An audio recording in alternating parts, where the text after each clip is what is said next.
A third of Pakistan is underwater. The unprecedented floods have killed almost 1,400 people, while several others are untraceable. The estimated economic loss is nearing around $18 billion. Crops in 8.25 million acres have also been completely destroyed. Poverty and unemployment is all set to rise due to mass destruction in the country. Take a look at the CNN report.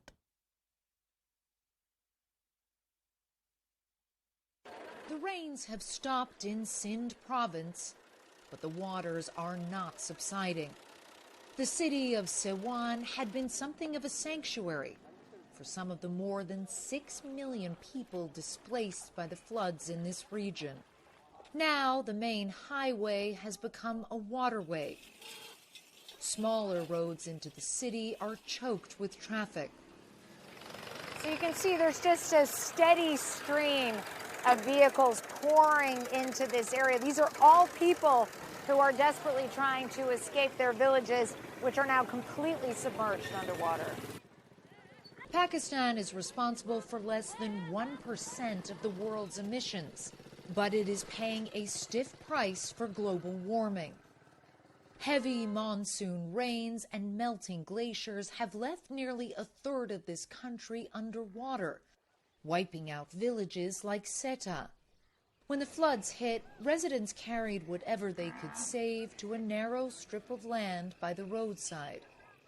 So this is how you're living now? Inam Seto has been living in a makeshift shelter for over a week.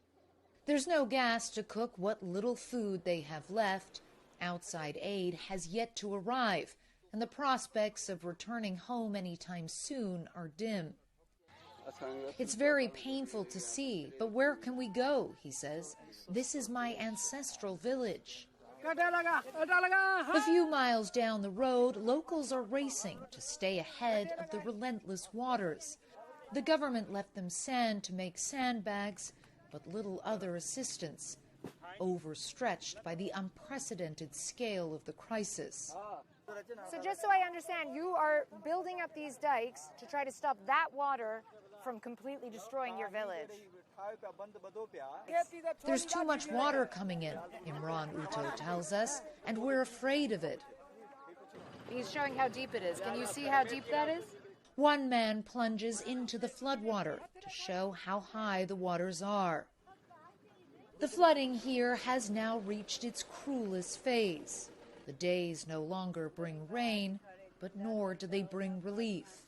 And for the many who have lost everything, there is nothing to do but wait.